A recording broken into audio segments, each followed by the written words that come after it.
আবার এলো বিপিএল। হ্যাঁ, বিপিএল তো আবার চলেই আসলো। এই তো আর ৩-৪ দিন পরেই ২৬শে ডিসেম্বর থেকে বিপিএল এর নতুন আসর মাঠে গড়াচ্ছে। অংশগ্রহণকারী ৬টি দল কেমন হলো, নিলাম শেষেই তো সেটা নিয়ে একটা আলোচনা করেছিলাম। দলগুলো যে পুরোপুরি শেপ পেয়ে গেছে তা নয়, কেননা বিদেশি ক্রিকেটার দলে ফেরানোর সুযোগ তো পুরো টুর্নামেন্ট জুড়েই থাকছে। যেহেতু এটা আনলিমিটেড রেজিস্ট্রেশন। এখন বিপিএল শুরু হওয়ার এই ৩-৪ দিন আগে যদি দাঁড়িয়ে দেখি, বিদেশি ক্রিকেটার সংগ্রহে আসলে আমাদের এই বিপিএল এর ৬ টা দল কে কোথায় দাঁড়িয়ে? মানে এই ফরেন কালেকশনে যদি একটা র‍্যাংকিং করি, সেখানে ১, ২, ৩, ৪, ৫, ৬ নম্বরে কোন দল কোথায় থাকবে আমার সঙ্গে মিলিয়ে নিতে পারেন। এটা কিন্তু বিপিএল এর ফেভারিট র‍্যাংকিং না। এটা ফরেন ক্রিকেটার যাদেরকে নিয়েছে, আজকে পর্যন্ত যাদেরকে নিয়েছে, আমি বিপিএল এর ৬ টা ফ্র্যাঞ্চাইজির কাছ থেকেই অফিসিয়ালি তাদের এই প্লেয়ার লিস্টে নিয়েছি অ্যাজ অফ টুডে। সো এখানে আগামীকাল পরশু টুর্নামেন্ট শুরু হওয়ার আগেও বিদেশি ক্রিকেটার যেমন এড হতে পারে, টুর্নামেন্ট চলাকালীন যেকোনো সময় তো যেকোনো বিদেশি ক্রিকেটার এড করার সুযোগ তো থাকছেই। কিন্তু এখন পর্যন্ত যদি আমরা হিসাব করি, তাহলে বিদেশি ক্রিকেটার কোন দলের ক্ষেত্রে কেমন হয়েছে ওইটার একটা র‍্যাংকিং করলে কোন দল কোথায় থাকবে সেটা নিয়ে একটু আলোচনা করতে চাই। আমার সঙ্গে আপনি মিলিয়ে দেখতে পারেন। ৬ দলের মধ্যে ৬ নম্বরে সবচেয়ে শেষে চট্টগ্রাম রয়্যালস। চট্টগ্রাম রয়্যালসে আমি যেটা দেখতে পাচ্ছি যে তারা ৫ জন মাত্র বিদেশি ক্রিকেটার এখন পর্যন্ত তাদের দলে ভিড়িয়েছে।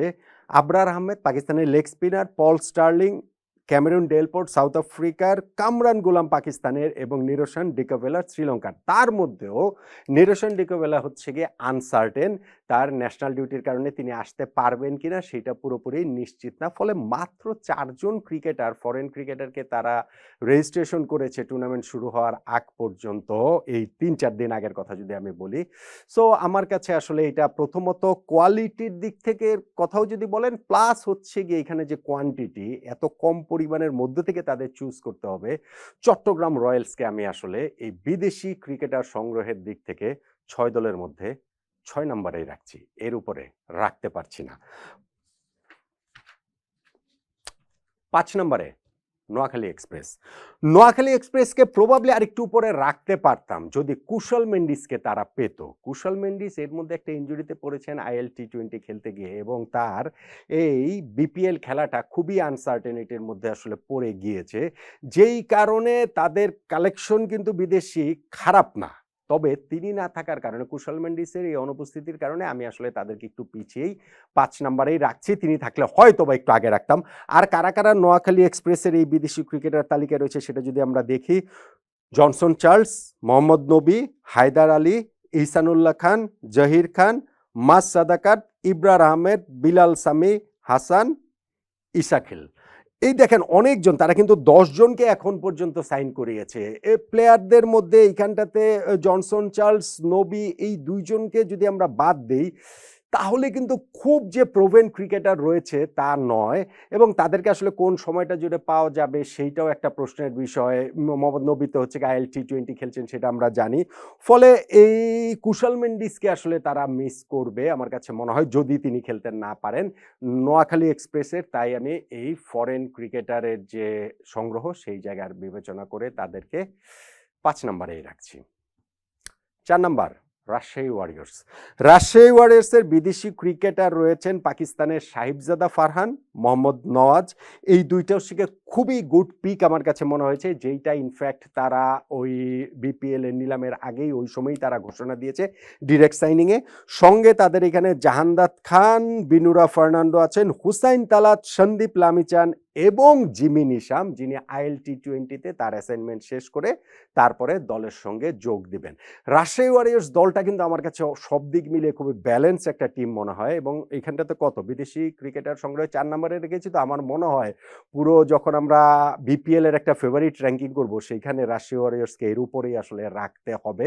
তবে বিদেশি ক্রিকেটারদের যেই জায়গাটা আমি দেখতে পাচ্ছি এখানে, মানে দুশান হেমন্তকেও তারা নিয়েছিল, কিন্তু প্রবাবলি ওই তিনি বাংলাদেশে আর আসছেন না। ফলে যেসব বিদেশি ক্রিকেটাররা রয়েছেন এইখানটাতে, আমার কাছে তাদেরকে আমি ৪ নম্বরের উপরে রাখতে পারছি না। যদিও এটা তারা যদি ক্লিক করে যান, সাহেবজাদা ফারহান বলেন, মোহাম্মদ নওয়াজ বলেন, এই ২ জনের বাংলাদেশের কন্ডিশনে খুব ভালোই আসলে পারফর্ম করার কথা। জিমি নিশাম গুরুত্বপূর্ণ ম্যাচ, গুরুত্বপূর্ণ মোমেন্টে ক্লাচ প্লেয়ার, তিনি ওই জিনিসটা, ওই কাজের কাজটা করে দিতে পারেন। সন্দীপ লামিচান তিনি আজকেই রওনা দিয়েছেন বাংলাদেশের দলের সঙ্গে যোগ দেওয়ার জন্য, ওই যে তিনি তার অফিসিয়াল ফেসবুক পেজে সেটা জানিয়েছেন। সো তিনিও আসলে খুব ভালো এই লেগ স্পিনার অস্ত্র হয়ে উঠতে পারেন। তবে রাজশাহী ওয়ারিয়র্সকে আমি আসলে 4 নম্বরেই রাখছি। 3 নাম্বার ঢাকা ক্যাপিটালস। ঢাকা ক্যাপিটালসের বিদেশি ক্রিকেটারদের মধ্যে আমার সবচেয়ে বেশি করে যেটা চোখে পড়েছে, আমি ঠিক বলবো সন্দেহজনক চোখে পড়েছে ওইভাবে যদি নাও বলি, খুব ইন্টারেস্টিং কৌতূহল জাগা নিয়ে 2টা নাম এখানে রয়েছে, মোহাম্মদ আরিফ হোসেন এবং চৌধুরী শেরে আলী। এই 2জনই হচ্ছেন গিয়ে সুইডেনের ক্রিকেটার, সুইডেনের হয়ে খেলেন। তাদের ওই সুইডেনও যে খুব ভালো খেলে, প্রথমত হচ্ছে বিশ্ব ক্রিকেট মানচিত্রে সুইডেন আর কি, কিন্তু আপনি নাম দেখেই নিশ্চয়ই বুঝতে পারছেন যে এই জায়গাটাতে তাদের ওই একটা সংযোগ রয়েছে বাংলাদেশের সঙ্গে, এবং সেইখানটা থেকে তাদের এই 2 ক্রিকেটারকে তারা দলে ভিড়িয়েছে। এইটা আমার কাছে একটু ইন্টারেস্টিং লাগে। তবে ঢাকা ক্যাপিটালসের ওভারঅল বিদেশি কালেকশন কিন্তু ভালো, বেশ ভালো। স্পেশালি অ্যালেক্স হেলস, উসমান খান, রহমানুল্লাহ গুরবাজ, দাসুন সানাকা, এই 4টা নামকে আমার কাছে মনে হয় যে তারা ডিফারেন্স মেক করে দেওয়ার মতো। হ্যাঁ, তারা কতটা সময় আসবেন, কতটা সময় খেলতে পারবেন, সেগুলো তো আসলে প্রত্যেকের ক্ষেত্রে, প্রত্যেক দলগুলোর ফরেন ক্রিকেটারদের ক্ষেত্রেই প্রযোজ্য। কিন্তু এই 4টা নামকে আমার কাছে মনে হয় যে না, তারা আসলে সত্যিকার অর্থেই ডিফারেন্স মেক করে দিতে পারেন। এর বাইরে ওডেন স্মিথ, ইমাদ ওয়াসিমও রয়েছেন, good cricketer. Ziaur Rahman Sharifi, Afghan cricketer, এবং হচ্ছে গিয়ে জুবাইরুল্লাহ আকবরী, তারা রয়েছেন এই ঢাকা ক্যাপিটালসের ফরেন ক্রিকেটার। এখন পর্যন্ত এই 10 জনকে তারা সাইন করেছে। ঢাকা ক্যাপিটালসকে ফরেন ক্রিকেটারের হিসাব ধরলে আমি আসলে 3 নম্বরেই রাখছি। 2 নম্বরে সিলেট, সিলেট টাইটান্স। এইটা একটু ইন্টারেস্টিং।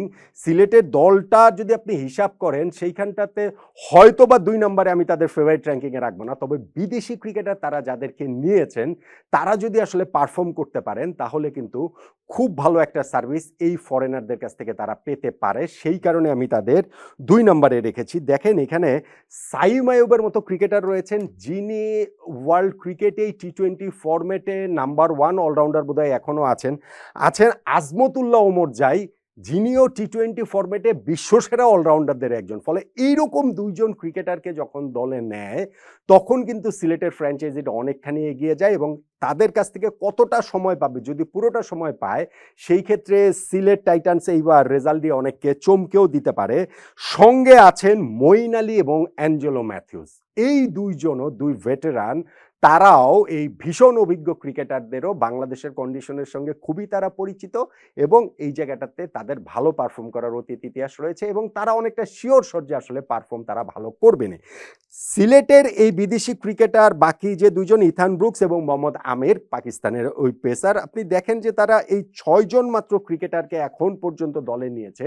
তবে এইখানটাতে যখন সাইম আইয়ুব, আজমতুল্লাহ ওমর জাই, মঈন আলী, অ্যাঞ্জেলো ম্যাথিউস এরকম 4টা নাম থাকে, আমি মোহাম্মদ আমিরের কথাটাও না হয় বললাম, তখন কিন্তু আসলে বলতেই হয় যে তারা চুজ করেছে খুবই প্রিসাইজলি, এবং খুবই ভালো পারফরমেন্স বাংলাদেশের কন্ডিশনে তাদের কাছ থেকে, এই ক্রিকেটারদের কাছ থেকে আসলে পাওয়ার কথা। যেই কারণে বিদেশি ক্রিকেটার সংগ্রহে যদি আমি একটা যেই ফেভারিট র্যাঙ্কিংটা করছি সেইখানটাতে আমি সিলেট টাইটান্সকে 2 নম্বরে রাখছি, এবং 1 নম্বরে রংপুর রাইডার্স।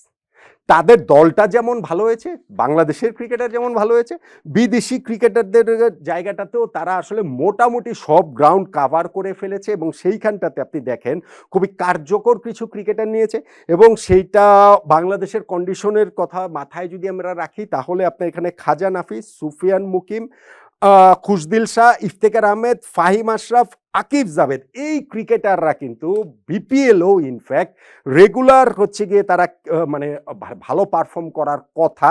স্পেশালি আমার কাছে মনে হয় যে সুফিয়ান মুকিব এই জায়গাটাতে খুবই তাদের একটা মার্কি সাইনিং হয়ে যেতে পারে।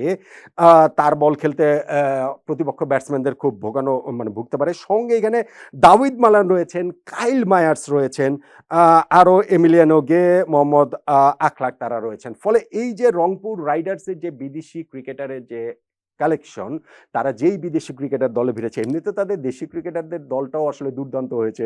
যাদেরকে নিয়েছে ডিরেক্ট সাইনিংয়ে, যাদেরকে নিয়েছে নিলাম থেকে, যাদেরকে নিয়েছে প্লাস এই ফরেন কোটা থেকে তারা স্পেশালি যে পাকিস্তানের যে বিরাট একটা বাঞ্চ নিয়েছে, সুফিয়ান মুকিম, খাজা নাফি, খুশদিল শাহ, ইফতেখার আহমেদ, ফাহিম আশরাফ, আকিব জাভেদ। সো এই জায়গাটাতে আমার কাছে মনে হয় সঙ্গে দাভিদ মালান, কাইল মায়ার্স, আমার কাছে মনে হয় যে রংপুর রাইডার্সের এই ফরেন কালেকশনের দিক থেকে তারা আসলে আমার কাছে ১ নম্বরেই রয়েছে।